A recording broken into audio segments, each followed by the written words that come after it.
Morning. MDS university Ajmer के BA part third political science honours के मेरे प्रिय विद्यार्थियों, आज हम आपसे आपके पेपर 12th पॉलिटिकल आइडियोलॉजीज़ की बात करेंगे।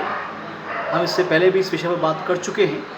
आज हम बात करने जा रहे हैं राजनीतिक विचारधाराओं का विकास।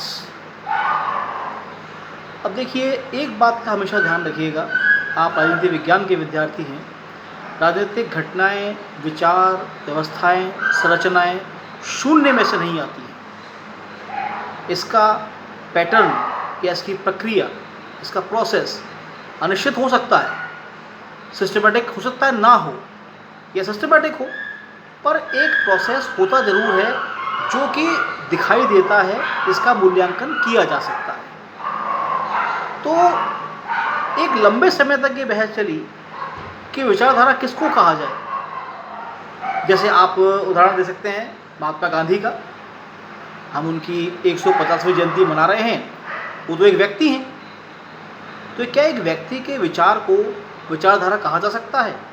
लेकिन बाद में विद्वानों ने ये साबित किया कि विचारधारा एक व्यक्ति के विचार भी हो सकते हैं और बहुत से व्यक्ति के विचारों का एक समुच्चय भी हो सकता है, ग्रुपिंग जिसको आप कहते हैं, समूह कह सकते हैं। अब आज जो हम बात करने जा रहे हैं कि इन अ मॉडर्न टाइम, आधुनिक समय में सबसे पहले इस शब्द का प्रयोग ट्रेसी ने किया था 1797 में। वो एक फ्रेंच विचारक है। यहाँ आप ध्यान रखें कि 1789 में फ्रांस की क्रांति हुई है। स्वतंत्रता, समानता और बंधुत्व के नारे के साथ ये क्रांति अपने अंजाम तक पहुंची है। राजतंत्र बदला है, नए लोग सत्ता में आए हैं। अब जब कोई राजनीतिक व्यवस्था बदलती है तो उसके बाद नई व्यवस्था को अपने आप को स्थापित करने के लिए, साबित करने के लिए, उनसे बेहतर सिद्ध करने के लिए और उन्हें गलत सिद्ध करने के लिए कई कार्यक्रम अपनाने पड़ते हैं।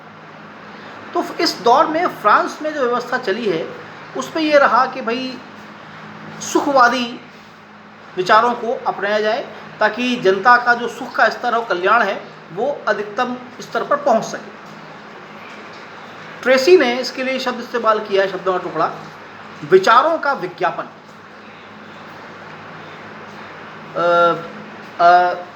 Commercial of ideas. और तरीका वही था क्योंकि जो सत्ता में लोग आए थे वो लोग अपने आप को पुराने शासन से बेहतर साबित करने की कोशिश कर रहे थे और जनता उनके साथ तभी आती जब वो उसके हित में कार्य करते। लेकिन जब थोड़ा समय बीता तो ये पाया गया कि ये ठीक नहीं है। जनता अपने सही और गलत का फैसला कई बार नहीं कर पाती है, तो केवल जन कल्याणकारी कार्यों को क्या विचारधारा कह दिया जाए, बात नहीं बनी। उसके बाद आगे चलें। विचारधारा के मामले में आप एक नाम पहले से भी सुनते आए हैं, इस चैप्टर में भी सुनेंगे और आगे भी, कार्ल मार्क्स। उन्होंने एक किताब लिखी थी जर्मन आइडियोलॉजी। उसमें उन्होंने विचारधारा या आइडियोलॉजी को कहा है झूठी चेतना, फॉल्स कंसेंसस। क्योंकि उस समय जर्मनी की जो स्थितियां थी उनसे वो सहमत नहीं थे। उनका मानना यह था कि एक विशेष क्षेत्र के अंदर ही विचारों को प्रेरित करने की कोशिश की जा रही है और वो उससे सहमत नहीं थे। और जर्मन आइडियोलॉजी में उन्होंने आइडियोलॉजी का जबरदस्त विरोध और खंडन कहा है और उसकी चरम सीमा ये है कि वो उसको कह रहे हैं झूठी चेतना। अब और आगे बढ़ें। विचारधारा के स्रोतों की बात हम आप करते हैं। यदि ये सब चीज़ें नहीं हैं तो आखिर विचारधारा आई कहाँ से, बनी कैसे? तो विचारधारा के जो सोर्सेज हैं उसमें सबसे पहला, प्रारंभिक और एक महत्वपूर्ण बिंदु है वो है धर्म। हालांकि धर्म को आप बिलीव्स या विश्वास मानते हैं और जिस पर आप विश्वास करते हैं उसकी आप पालना भी करते हैं। तो जो विचारधारा के प्रारंभिक स्रोत हैं, आप अपने मस्तिष्क पर तुलना करते हुए चलिएगा। गांधी ने अपने जीवन पर, अपने विचारों पर धर्म के प्रभाव को स्पष्ट माना है। वो कहते हैं कि धर्म विहीन राजनीति तो पाप है, और ऐसा और जगह पर भी हुआ है। धार्मिक रीति रिवाज, परंपराएं, कार्यक्रम, इनकी पृष्ठभूमि में एक ठोस जन समर्थन रहा है और उन्होंने उन विचारों को माना है, बदला भी है, कुछ परिवर्तन भी किए हैं, लेकिन धार्मिक रीति रिवाज, परंपराओं को विचारधारा का एक महत्वपूर्ण स्रोत माना गया है। अगला जो स्रोत है वो है सामाजिक व्यवस्थाएं। अब यहाँ आप इसको समझिए, जब एक समाज बनता है, अनेक वर्ग हैं उसमें, अनेक वर्ण हैं उसमें, दुनिया भर के उसके अंदर विभिन्न बिंदु हैं, तत्व हैं, शिक्षा के स्तर हैं, लेकिन ये सब कुछ मुद्दों पर आकर एक राय होते हैं। आप, मुझे नहीं पता कि आप पढ़ चुके हैं या आप पढ़ेंगे, आपने जॉन लॉक को सुना है या पढ़ा है, बीए पार्ट सेकंड या थर्ड में। आप इस बात का अंदाज़ लगा सकते हैं कि उन्होंने 3 प्राकृतिक अधिकार बताए हैं, स्वतंत्रता, समानता और संपत्ति, जिस पर वो मानते हैं कि जितने भी पृथ्वी पर मनुष्य हैं, किसी जाति, वर्ग, धर्म, समुदाय, संप्रदाय के हों, ये सब उनके कॉमन राइट्स हैं जो सबको मिले हों, प्रकृति ने दिए हैं। वैसे ही समाज में भी आप पाएंगे कि कई ऐसे बिंदु होते हैं जिस पर समाज की एक राय होती है। उन सामाजिक व्यवस्थाओं ने भी विचारधाराओं को विकास दिया है। अगला बिंदु है सामाजिक संरचनाएं। अलग अलग समाज में आप देखेंगे अलग अलग सामाजिक संरचनाएं अलग अलग कार्य करती हैं, और सामाजिक संरचनाओं का उद्देश्य समाज को एकजुट रखना, संकट के समय और विकास के समय जोड़ के रखना होता है। आप देखिए, यही एकता ही तो संप्रभुता का आधार होती है, वरना राज्यों को, समाजों को बिखरने में टाइम कितना लगता है। तो एक विचारधारा का बड़ा विशिष्ट स्रोत ये भी है कि जो सामाजिक संरचना है, उनकी रचना कैसे हुई है, उनका नियंत्रण किसके हाथ में है, और वो समाज को कैसा मार्गदर्शन दे पा रहे हैं। विचारधारा इससे भी पनपी है और आगे विकसित हुई है और होती भी है, और कई बार रुकी भी है, टूटी भी है। अगला बिंदु अंतर्राष्ट्रीय संगठन।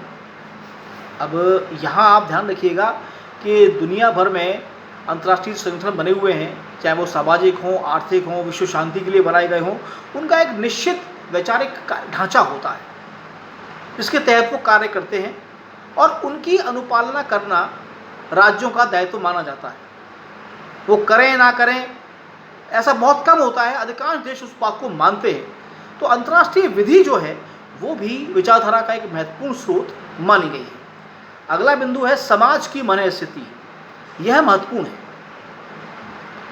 जिस समाज में विचारधारा पनपी रही है या पनपाई जा रही है, उस समाज की मन स्थिति क्या है, वो उसको मानने को तैयार है या नहीं है।